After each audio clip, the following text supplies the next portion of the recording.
Hard hit ball into left field by McCollum. Going back is Poland on the track at the wall. It is out of here. A 3-run home run for Grayson McCollum, his first of the season. And the Sox lead 4-1 in game 1.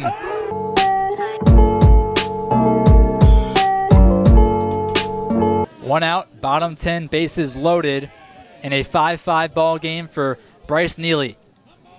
Quindon Wright delivers the first pitch. Neely drives it over the head of shortstop Castillo. Dewey jogs in, touches home base, and the Sox have completed the comeback.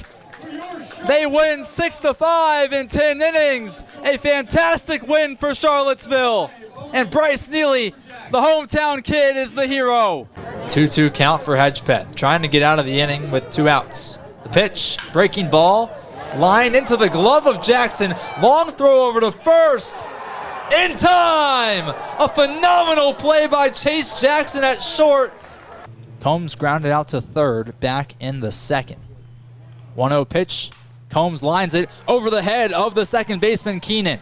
Rounding third and heading home is Harrison Campy. The throw is going to be cut off by Fleming the second, and the Sox get on the board. It's a 1-1 ball game in Winchester. The first pitch to Campy is in the dirt for ball 1.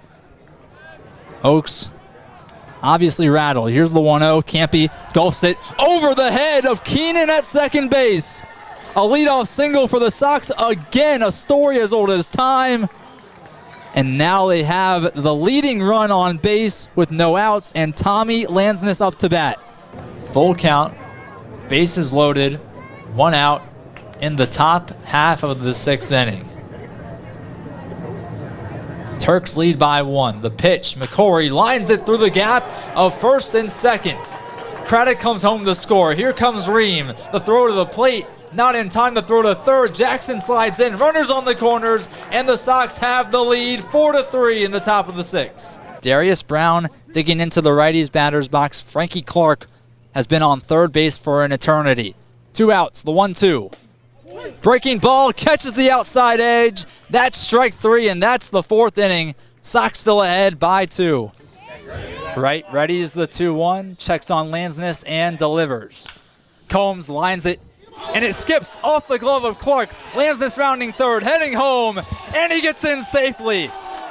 It's a tie ball game in Charlottesville. A 4 spot in the bottom of the 9th, and the Sox have leveled it 5-5 at Cho.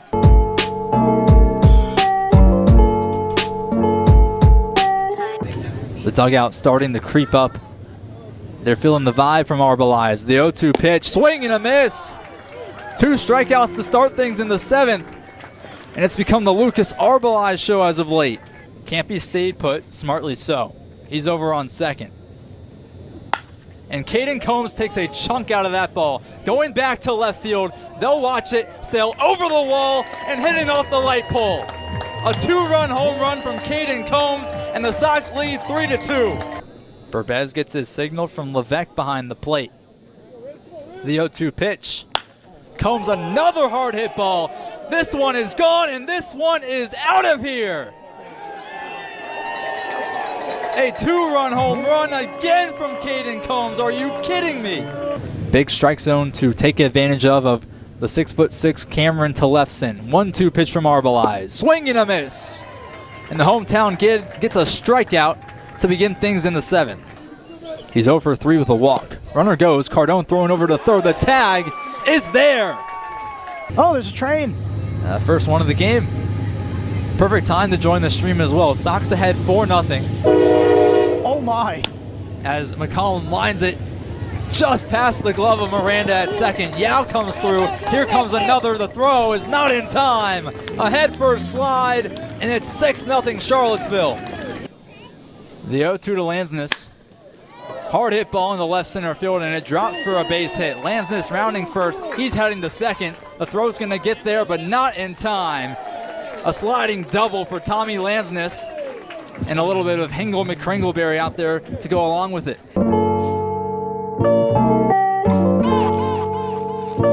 Welcome back to Cho Airport Field. A 4-2 tight ball game in Charlottesville, and Nolan Bethel facing 1, 2, 3 of this Culpepper order to begin the 8th. Starting off with center fielder Nick Mattson. First pitch, Mattson, a hard hit foul ball out in the right field. Landon, the good thing that Charlottesville has done in this game is they've equalized every time Culpeper has put runs on the board. They got 2 in the 4th inning, and then Culpeper added 1 in the 5th, which Charlottesville responded with 1 in the bottom of that inning, and then 1 in the bottom of the 6th and in the top of the 6th. Bethel delivers the 0-1. That was a nice curveball. Had a lot of whip on it from left to right. It caught the zone, 0-2. It's been a much improved look for Nolan Bethel since that first inning where he allowed the run. Hasn't looked like that since. No doubt. He'll look to retire Mattson in 3 pitches. The 0-2. Tapper foul over to Brooks Simpson, the first base coach tonight. Still crazy they have a player serving as their first base coach, but you got to do what you got to do late in the summer ball season. This game reminds me a bit of the Covington game that the Tom Sox traveled to when they won 4-1 just a few weeks ago, as Bethel delivers the 0-2 to Mattson outside 1-2. Because the Tom Sox had a 1-0 lead for a while. They turned it into 2-0, and then it was 2-1 for the middle portion of that contest before they broke it open in the 9th. And this game has that similar feel where no team can really get away from one another. Bethel's 1-2 delivery. Fastball, called strike 3. He caught him in the bottom of the zone. Mattson confused where that ball hit. Him and Mackey having a conversation, but he is retired. First looking strikeout for Bethel today, and it comes with the first at-bat of the 8th. Also looked like Caffarillo and Mattson had a bit of an exchange of words as well, which is interesting. Caffarillo, a vocal leader for Charlottesville, he's sticking up for his squad, and that's what you want to see out of Caffarillo. Yeah, he's been a vocal leader all season. I think we've talked about it since the first home game of the year. As Bethel delivers a breaking ball outside to Rogers, 1-0. But that Covington game, Luke, I mean, you had kind of similar. Allwine went 7 complete. I believe it was 7 scoreless as well. And Gibson didn't have that much length, but he still went 5. As Bethel delivers a strike, 1-1.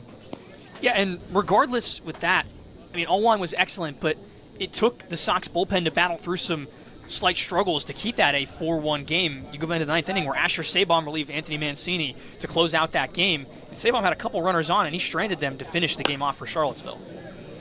Rogers fouls off the 1-1. It's now 1-2. And they even had to, there was a play at first base where Craddock was upended by a Covington runner. And that ball got away from Craddock, and Covington had base runners in the bottom of the 9th. They had a chance to either tie or take the lead. But they defied adversity, something that they hadn't done early on in the year. And that's been a common theme down the stretch. The 1-2 from Bethel. Fastball misses away. And I think ever since that game, you've had the feeling that Charlottesville's never really been out of a single game. They've always been in those games. They've been tight with a lot of the best teams in the league. So the confidence level really rose from that win. 2 balls and 2 strikes. Bethel deals.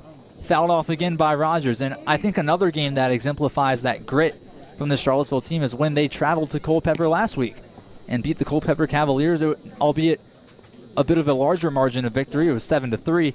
But nonetheless, the Tom Sox hit 2 runs. They did it on both ends of the field. The defense was good. There weren't a whole lot of things to complain about. 2-2 coming to Joey Rogers. The pitch. Rogers taps it right back to Bethel and then nutmegs him. Goes to Campy at second, but he's not going to throw it. Decides to eat it, and Rogers gets on base. Now go down as an E1 there for Nolan Bethel. Should have at least gotten a glove on it. Couldn't do so. So that'll give Culpeper a base runner in a big spot. We'll see if the Sox will look to their bullpen. They have a man getting loose out to your right, just off the screen to your right, in the Tom Sox bullpen, where they'll have a righty warming. Yeah, the Tom Sox, like Bethel's come in, he's done well, but the way he's pitching doesn't seem like he can go the full 9 innings or close out the 9 innings after Bethel came in with Gibson the second after 5 complete from him. Now with Rogers over on first after the E1, it's Matthew Graham who's gone 0 for 3 today. He struck out, grounded into a double play, and then reached on an error by the second baseman, Campy. So 2 errors for the Tom Sox today. That also something that has not been a common theme as of late. Fastball misses down low, 1-0.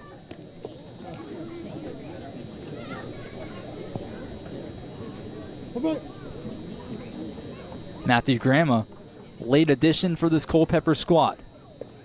Just his third game played for the Cavaliers. The 1-0 runs inside on Graham, 2-0.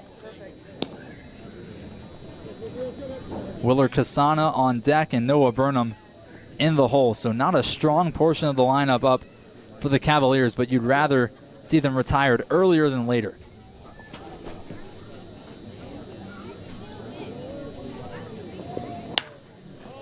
Foul ball on the right side from Graham. It's 2-1. That's good from Bethel there to get back into the count. Especially don't want to fall behind 3-0 after giving up the error. Want to make this competitive, regardless of how you feel on the mound, how confident you are. Be competitive. Show some fight. Score update from Stanton. It's 12-3 Turks. They took advantage of a bases-loaded scenario in the top of the fifth and poured the runs on. So right now, if both results hold, the Tom Sox will have to wait to clinch the Valley League playoffs. That is not what I expected at all from the Turks. Yeah, especially with how depleted their pitching staff is as well. They've lost a lot of their arms, but Jackson Reeves has provided them a good start, and they took advantage of a depleted Stanton staff and scored some runs. Here's the 2-1 from Bethel into the dirt. Nice catch by Cafferillo to save it from the backstop, but that's a good point, Luke. You think about all these pitching staffs that we're talking about. Culpeper's depleted, Stanton and Harrisonburg are depleted. Are the Sox the best pitching staff available right now in the South Division? Considering they've really not lost any arms and they've added a couple in the late season, certainly feels that way. Swing and a miss by Graham. It's a full count now for Bethel. Way to work back. You're right. They've actually added some arms as of late, too. Getting new guys to come in and really reinforce this already pretty good pitching staff.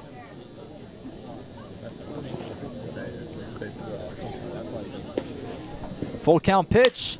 Line right to Campy. He throws back to McCory for one, over to Combs for two, and that is the inning.